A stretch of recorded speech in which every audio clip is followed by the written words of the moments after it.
PAS yang memikirkan boleh menggunakan Anwar telah membuka pintu seluas-luasnya kepada Anwar. Tetapi Anwar berjaya menjadikan orang kepercayaannya, Kamarudin Jaafar, sebagai Setiausaha Agung PAS. Anwar berjaya menguasai PAS dengan membangunkan anasir Erdogan di dalam PAS seperti Usam, Sabu, Samad dan ramai lagi. Bagi Anwar adalah penting untuk menguasai Harakah, suara rasmi PAS, dengan menjadikan Kamarudin Jaafar sebagai pengarah urusannya. Assalamualaikum warahmatullahi wabarakatuh. Alhamdulillahirabbil alamin. Tak kuat ni, dengar ke? Dengar makan. Wassalatu wassalamu ala asyrafil anbiya'i wal mursalin wa ala alihi wa sahbihi ajma'in. Amma ba'd. Tuan-tuan dan puan-puan yang mati sekalian, saya mengambil masa yang berbaki ini untuk menyerukan kepada tuan-tuan dan puan-puan sebagaimana seruan-seruan yang telah dibuat sebelum ini, bahawa untuk PRU yang ke-13 yang akan datang ini, tuan-tuan mesti mewajibkan, bukan sunat, mesti mewajibkan diri tuan-tuan menolak Pakatan Rakyat dan mengundi Barisan Nasional. Boleh? Mewajibkan diri tuan-tuan menolak Pakatan Rakyat dan mengundi Barisan Nasional. Pasal apa saya kata begitu? Tuan-tuan dah dengar malam ni pun orang dah kempen dekat 8 hari, 9 hari dah. Kita aja ada 6 hari je, ada 6 hari saja lagi. Kita ada 6 hari ini, kita nak gunakan sepenuhnya. Teman-teman saya yang datang, yang duduk jauh, yang duduk dekat ni, kena jadi pekerja-pekerja pilihan raya. Semuanya kena jadi pekerja pilihan raya. Harap kepada PDN saja tak cukup. Harap kepada bahagian-bahagian saja tak cukup. Harap pada cawangan-cawangan saja tak cukup. Seluruh anggota masyarakat di Indrapura ini mesti mendaftarkan dirinya kepada dirinya. Daftarkan. Aku macam kata Pak Abu tadi, aku akan menjadi pekerja-pekerja parti Barisan Nasional yang akan memenangkan Barisan Nasional dalam PRU ke-13 yang akan datang ini. Wajib. Sebagai Presiden Jati, saya bawa Jati. Jati ni tuan-tuan tengok Jati kat sana tu. Jati. Jati ni jalur 3. Jalur 3 ni IMR, I Melayu Islam, I Islam, M Melayu, R Institusi Raja. Kita bawa Jati, dan Jati sekarang ni sedang bertaburan. Seluruh negara ada Jati sekarang ni, seluruh negara. Abu tadi, Pak Abu di Semari, kita ada orang yang dah pergi Negeri Sembilan, yang ada dah pergi Selangor, yang dah ada pergi Johor, yang ada pergi Kelantan, yang ada pergi Terengganu, yang ada pergi Kedah. Seluruh Malaysia kita dah taburkan pensyarah-pensyarah Jati, macam Ustaz Abu Hassan Asy'ari tadi, untuk memberitahu tuan-tuan dan puan-puan di Kuantan ini, untuk kita menjadikan 5 hari bulan 5 tahun 2013 tahun keramat bagi kita, tahun dalam mana insya-Allah Barisan Nasional akan sapu bersih seluruh kerusi di Malaysia, di Pahang, termasuk kerusi di Kuantan ini. Tuan-tuan dan puan-puan mati sekalian, mengapa saya kata begitu? Pertama sekali, Jati ni tuan-tuan tengok nak bawa Islam. Saudara-saudara, Islam tak boleh diwakilkan lagi kepada PAS. Islam tak boleh dipikul lagi oleh orang PAS. Islam tidak boleh lagi dicernakan oleh orang PAS. Sebab orang Islam, orang PAS telah menggugurkan Islam dari segi perjuangannya. Orang PAS, saya ni Naib Presiden PAS Malaysia. Jawatan saya tinggi tuan-tuan. Presiden, timbalan Presiden, saya Naib Presiden PAS Malaysia. Saya juga Pesuruhjaya PAS Negeri Selangor.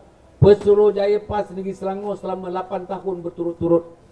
Saya mewakili PAS dalam mesyuarat-mesyuarat besar di peringkat pusat, dalam mesyuarat-mesyuarat besar di peringkat negeri, dan juga dalam mesyuarat besar antara parti. PAS mesyuarat dengan DAP, PAS mesyuarat dengan PKR, PAS mesyuarat dengan Pakatan Rakyat, biasanya saya diminta mewakili PAS di samping dengan pegawai tinggi PAS yang lain untuk mewakili PAS dalam mesyuarat tersebut. Jadi, artinya tuan-tuan dan puan, saya faham apa Pakatan Rakyat nak buat. Saya faham apa Pakatan Rakyat nak buat untuk negeri Pahang. Saya faham apa Pakatan Rakyat nak buat untuk Parlimen Indra Mahkota dan juga untuk Parlimen di Kuantan ini. Jadi sebab itu saya datang malam ni tuan-tuan dan puan, bawa sikit ilmu, bawa sikit pengalaman, bawa sikit pengalaman politik, bawa sikit pengalaman mentadbir untuk saya bercerita dengan tuan-tuan dan puan-puan ni di Parlimen Kuantan ni. Marilah kita bersama-sama dalam PRU ke-13 ni tuan-tuan dan puan. Sekali lagi saya nak serukan, kita tolak Pakatan Rakyat dan mengundi Barisan Nasional. Okey? Boleh? Cik Abu tadi, Ustaz Abu mesti selalu serukan. Ustaz Abu ni kalau bicara mesti hujungnya. Boleh? Boleh. Pasal dia nakkan keyakinan dia tuan-tuan. Sebelum kami bertolak balik nanti, keyakinan tu mesti tinggal dalam kepala, gugur dalam hati, tersemat dalam hati, bawa di tempat mengundi pada 5 hari bulan 5. Keyakinan itu bawa, berikan kekuatan kepada jari-jari di tangan, beri kekuatan kepada jari dan tangan nak pegang pensel, nak pegang pen nanti, beri jari kepada tangan pegang pensel, pegang pen, nak pangkah. Tuan-tuan nak pangkah calon siapa?